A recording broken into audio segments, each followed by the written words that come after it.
ಕೆಂಪು ಕಲ್ಲಿನ ಗುಹೆಯ ಒಳಗೆ ವರ್ಷದ ಎಲ್ಲ ಭಾಗದಲ್ಲೂ ಕಾಣಸಿಗುವಂಥ ನೀರು.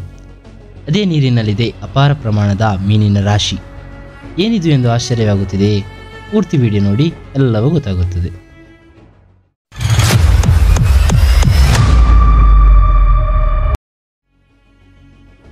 ನಮಸ್ತೆ ಎಲ್ಲರಿಗೂ, welcome back to our channel. ಕುಂದಾಪುರದ ಕೆರಡಿ ಎಂಬ ಗ್ರಾಮದಿಂದ 4 ಕಿಲೋಮೀಟರ್ ದೂರದಲ್ಲಿರುವುದೇ ಶ್ರೀ ಕೇಶವನಾಥೇಶ್ವರ ದೇವಾಲಯ. ಇತ್ತೀಚಿನ ದಿನಗಳಲ್ಲಿ ಯೂಟ್ಯೂಬರ್ಸ್ ಮತ್ತು ಟ್ರಾವೆಲರ್ಸ್ ಇದನ್ನು ಎಕ್ಸ್ಪ್ಲೋರ್ ಮಾಡಿ ಇದರ ಪರಿಚಯವನ್ನು ಜನರಿಗೆ ಸಾರ್ತಾ ಇದ್ದಾರೆ. ಬನ್ನಿ, ಇವತ್ತಿನ ವಿಡಿಯೋದಲ್ಲಿ ಈ ಗುಹಾಂತರ ದೇವಾಲಯದ ಮಹತ್ವವೇನು, ಇದರ ಹಿಸ್ಟ್ರಿ ಏನು, ಈ ದೇವಾಲಯ ಹೇಗಿದೆ ಎಲ್ಲ ನೋಡ್ಕೊಂಡು ಬರೋಣ.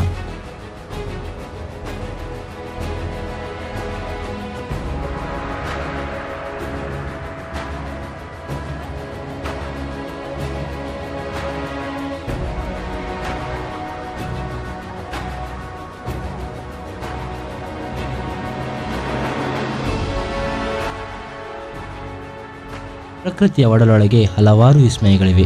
ಅದು ವಿಜ್ಞಾನಕ್ಕೂ ಸವಾಲೆ. ಅಂತಹ ನೈಸರ್ಗಿಕ ವಿಸ್ಮಯ ಕುಂದಾಪುರ ತಾಲೂಕಿನ ಕೆರಡಿ ಗ್ರಾಮ ಪಂಚಾಯಿತಿ ವ್ಯಾಪ್ತಿಯಲ್ಲಿ ಬರುವ ಮೂಡುಗಲ್ಲು ಎಂಬ ಪ್ರದೇಶದಲ್ಲಿದೆ. ಹೌದು, ಇದೊಂದು ಪ್ರಕೃತಿ ವಿಸ್ಮಯ. ಸುಮಾರು 50 ಅಡಿಯಷ್ಟು ದೂರ ಪಡುಗಲ್ಲು ಗುಹೆ, ಅದರೊಳಗೆ ಕುಳಿತಿರುವವನೇ ಕೇಶವನಾಥೇಶ್ವರ.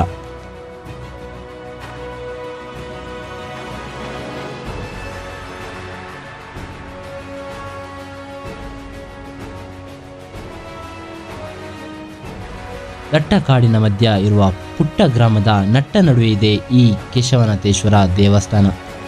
ಇದರ ಪೂರ್ವ ಭಾಗಕ್ಕೆ ಬೃಹತ್ ಕಡುಗಲ್ಲಿಗೆ ಚಾಚಿಕೊಂಡಂತೆ ಇರುವುದೇ ಈ ಗುಹಾಂತರ ದೇವಸ್ಥಾನ.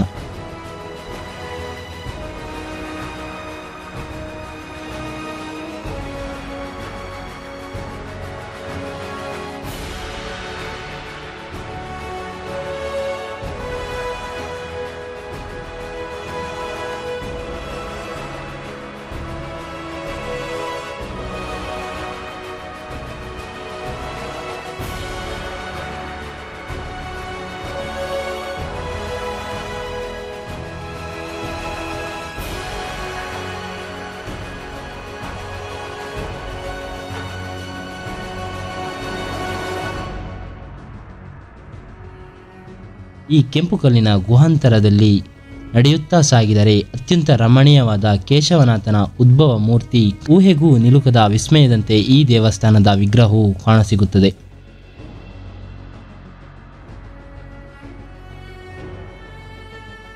ಶತಮಾನದ ಪೂರ್ವದ ಈ ಉದ್ಭವ ಲಿಂಗವೇ ಇಲ್ಲಿನ ಕುತೂಹಲ ಆಕರ್ಷಣೆಯ ಕೇಂದ್ರವಾಗಿದೆ. 7 ಅಡಿಯಷ್ಟು ಎತ್ತರ ಇರುವ ಈ ಸುರಂಗವು ಶಿವನ ಹಿಂದೆ ಯಾರೂ ಕೂಡ ಇನ್ನೂ ಹೋಗುವ ಧೈರ್ಯವನ್ನೇ ಮಾಡಿಲ್ಲ. ಅಂದರೆ ಕಗ್ಗತ್ತಲು ನೀರು ಮಾತ್ರ ಕಾಣಲು ಸಿಗುತ್ತದೆ. ಒಂದೇ 1 ಅಡಿ ನೀರಿನಲ್ಲಿ ಶಿವನ ಸಮೀಪಕ್ಕೆ ಹೋಗಬೇಕು.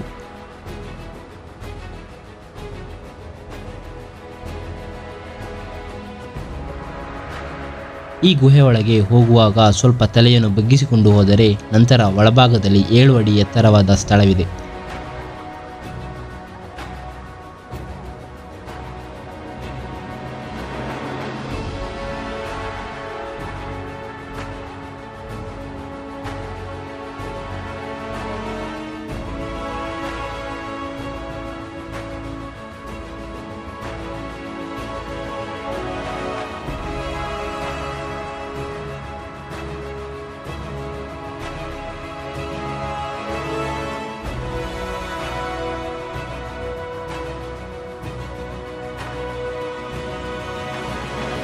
ಈ ತರಹದ ಶಿವನ ದೇವಾಲಯವಿದೆ ಎಂದು ಇನ್ನೂ ಬಹುತೇಕ ಜನರಿಗೆ ಗೊತ್ತೇ ಇಲ್ಲ.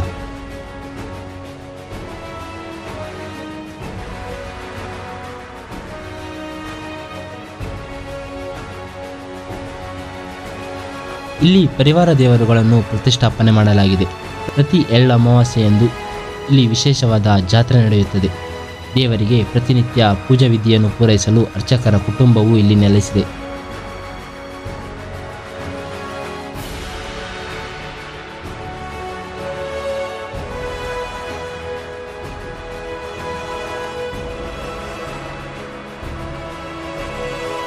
ಈ ಗುಹೆಯಲ್ಲಿ ಸಾಕಷ್ಟು ಸಂಖ್ಯೆಯಲ್ಲಿ ಮೀನುಗಳ ಜೊತೆಗೆ ಉರಗಗಳು ಕೂಡ ಇದ್ದರೂ ಯಾರಿಗೂ ಏನೂ ಹಾನಿಯನ್ನು ಮಾಡಿಲ್ಲ. ಈ ಕ್ಷೇತ್ರದ ಇತಿಹಾಸ ಕುರಿತು ಯಾವುದೇ ಲಿಖಿತ ಮೂಲಗಳಿಲ್ಲದಿದ್ದರೂ ಕೂಡ ತುಂಬ ಪ್ರಾಚೀನ ಗುಹಾಂತರ ದೇವಾಲಯವೆಂದು ಪ್ರಖ್ಯಾತಿಯಾಗಿದೆ. ಶಿವನು ಈ ಗುಹೆಯನ್ನು ಆಶ್ರಯಿಸಿ ಕಾಶಿಯನ್ನು ತಲುಪಿದ್ದಾನೆ ಎನ್ನುವ ಪ್ರತೀತಿ ಕೂಡ ಇದೆ. ಇಲ್ಲಿ ಹಲವಾರು ಮುನಿಗಳು ಶಿವನನ್ನು ಕುರಿತು ತಪಸ್ಸನ್ನು ಆಚರಿಸಿದ್ದಾರೆ ಎನ್ನಲಾಗುತ್ತಿದೆ. ಹಿಂದೆ ಬ್ರಿಟಿಷ್ ಅಧಿಕಾರಿ ಕರ್ನಲ್ ಲಾರ್ಡ್ ಮೆಕೆಂಜೆ ಕೂಡ ಇಲ್ಲಿಗೆ ಭೇಟಿ ನೀಡಿದ್ದಾರೆ ಎನ್ನಲಾಗಿದೆ. ಒಟ್ಟಾರೆಯಾಗಿ ಹೇಳುವುದಾದರೆ ಈ ಒಂದು ಕ್ಷೇತ್ರವು ಅತ್ಯಂತ ಸುಂದರವಾದ ಮತ್ತು ರಮಣೀಯವಾದಂಥ ಒಂದು ಪ್ರದೇಶವಾಗಿದ್ದು, ಇದು ಕುಂದಾಪುರದಿಂದ 40 ಕಿಲೋಮೀಟರ್ ದೂರದಲ್ಲಿರುವ ಕೆರಡಿ ಎಂಬ ಗ್ರಾಮದಿಂದ 4 ಕಿಲೋಮೀಟರ್ ದೂರವಿದೆ.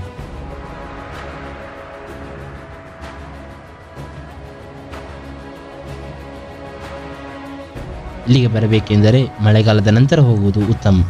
ಏಕೆಂದರೆ ಮಳೆಗಾಲದಲ್ಲಿ ಎತ್ತರ ಭಾಗದಿಂದ ಮಳೆಯ ನೀರು ಹರಿದು ಬರುವುದರಿಂದ ರಸ್ತೆಯು ಸಂಪೂರ್ಣವಾಗಿ ಹದಗೆಟ್ಟು ಹೋಗಿರುತ್ತದೆ. ಆದ್ದರಿಂದ ನವೆಂಬರ್ ನಂತರ ಹೋದರೆ ಒಂದು ಒಳ್ಳೆಯ ಚಾರಣವಾಗುವುದರಲ್ಲಿ ಯಾವುದೇ ಅನುಮಾನವಿಲ್ಲ.